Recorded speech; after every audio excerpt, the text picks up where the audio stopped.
Peter Magyar is now the Prime Minister of Hungary after a relatively peaceful transfer of power from Viktor Orban to Peter Magyar. And Magyar has massive plans for Central Europe, because he's been talking about creating a new Central European alliance, with Austria as one of Hungary's most important economic partners. But it doesn't quite stop there either, because he wants to bring in all the other Central European countries like Poland, Slovakia, and Czechia. And he's already said that his very first state visit is to Warsaw in Poland, followed by Vienna in Austria, which really does show where his priorities currently are. Now, this video will be a little bit different than our usual style, because personally, I really don't know enough about Central Europe to give like a proper deep dive into what all of this means. So, we invited Reinhard Heinisch, a political scientist from the University of Salzburg, to help us understand all of this.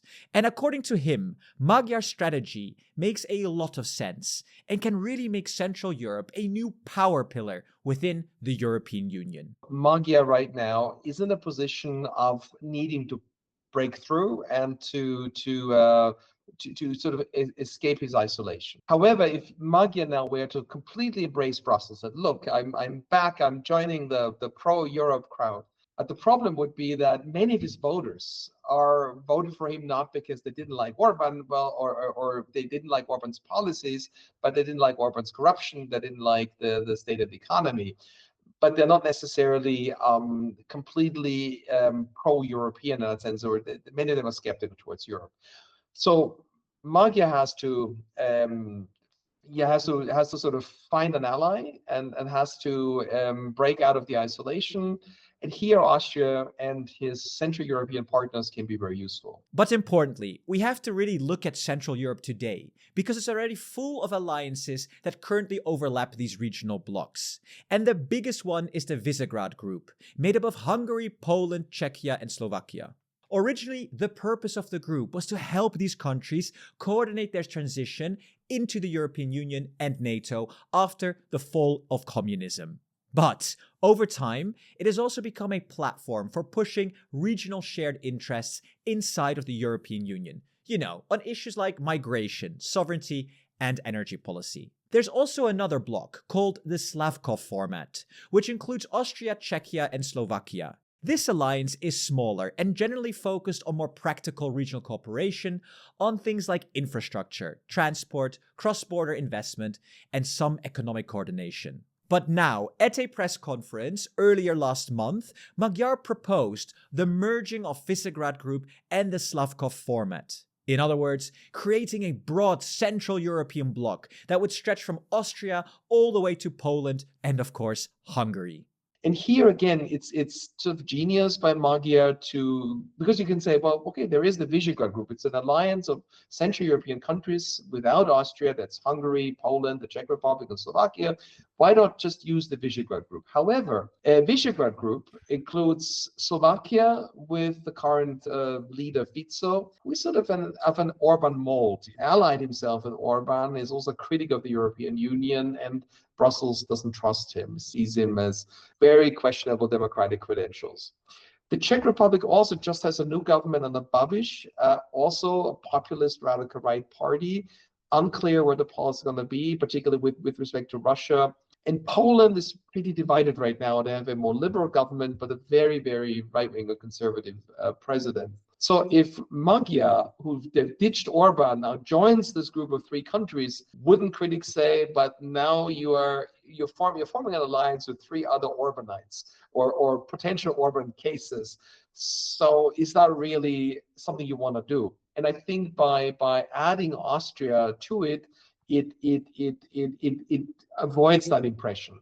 The Slavkov or Austerlitz format, the other format, the three countries, Austria, Czech Republic, and Slovakia, two are the same anyway in the Visegrad Group, but Austria is a different one. Rather than saying we want to do Visegrad plus Austria, it just is more elegant to say, look, we have two Central European groups, and they're not exactly identical. Why don't we combine them? And that gives us more power. We can punch above our weight. And I think it's rhetorically clever, but it's politically quite clear why he wants to do this. Now, of course, the key question becomes, what would this new bloc actually do? And what would its purpose be? And one answer is super simple: voting power within the European Union. Because inside the EU, alliances really do matter. Let's take a look at the Council of the European Union, because this is where all the EU member states sit together and vote on most of the European legislation. And usually they vote with something called qualified majority voting. And in practice, that means for legislation to pass, you need 55% of member states voting yes. So currently, 15 out of 27 countries. And these nations need to represent at least 65% of the EU population. But to block legislation, countries need what is called a blocking minority. And for that, you need at least 4 countries, representing more than 35% of the EU population. So, let's apply all this to Magyar's proposed Central European alliance. Because if Austria, Poland, Hungary, Slovakia, and Czechia all voted together, they would easily meet the 4 countries requirement. And together, they would represent around 72 million people. While this is obviously not enough to form a blocking minority by themselves, it is already a very significant power base, roughly halfway to the threshold needed to block EU regulation. And that gives this central bloc serious influence in the European Union. This includes negotiation power, coalition building, and the ability to shape compromises before laws are even finalized or voted upon in the Council of the European Union. So, a coordinated Central European bloc will be much, much harder to ignore for the European Union.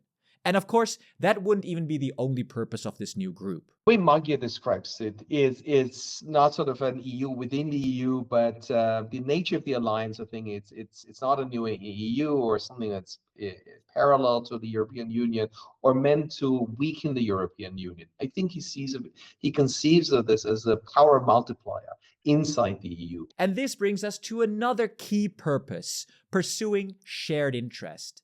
This works on a local level, but also on an EU level. One example is infrastructure. Magyar has already pointed out that there's still no direct high-speed rail connection between Budapest and Warsaw, something he obviously sees as very important for the region. Then there's also energy security. Magyar has pledged to end Hungary's dependence on Russian oil and gas by 2035. But for European central countries, diversification is not always that easy. Except if you are in Austria.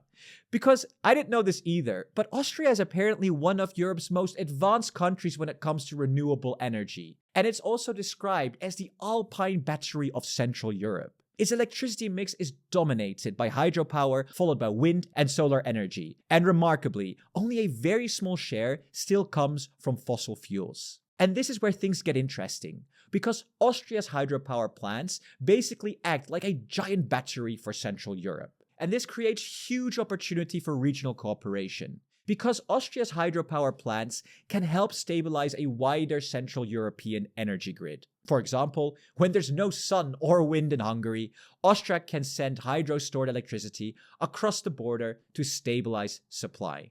Then, of course, there's the next issue: migration.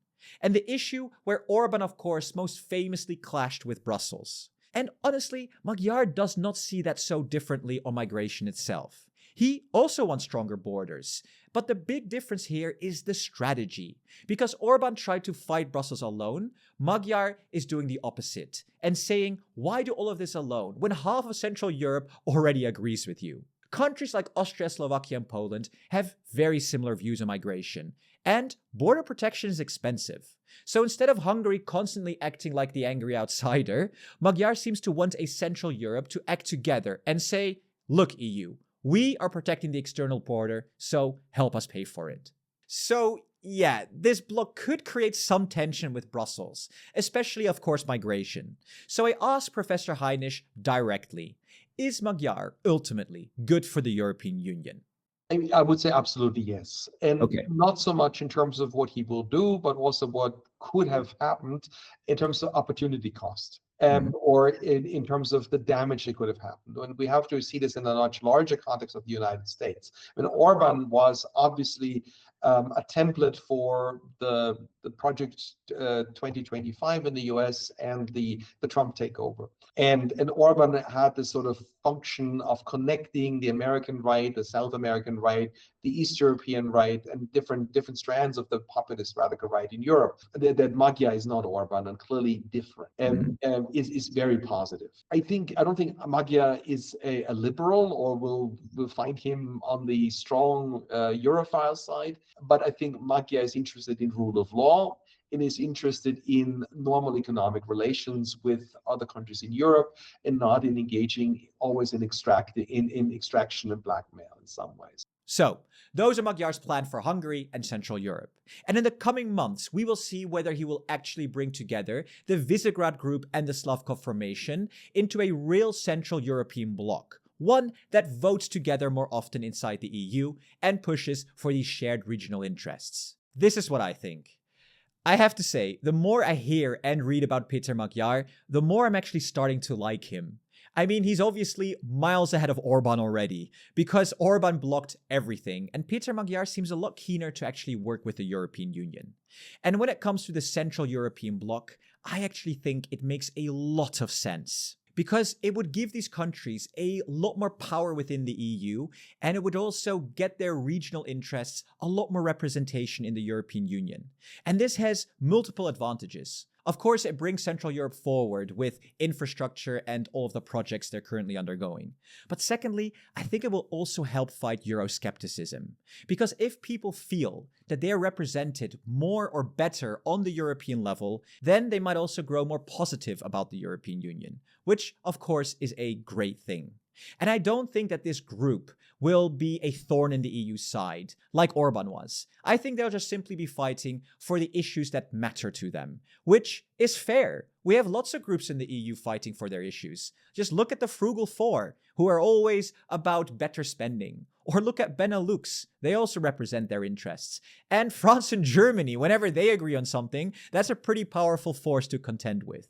So, I like the idea of these little groups forming in the European Union to represent their interests on the EU level. So, go ahead, Peter Magyar, and I'll be very keen to see of how this turns out.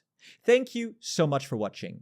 And please do let us know in the comments whether you think the Central European bloc is a good idea. And also, let us know if you like this type of video with long interview segments with an expert, because we feel it adds a lot of depth, but of course, it does make the video longer. Thank you so much for watching, and thank you to all of our patrons and members on YouTube. Your help makes this all possible, of course. Special shout out to our presidents, and see you all in the next video.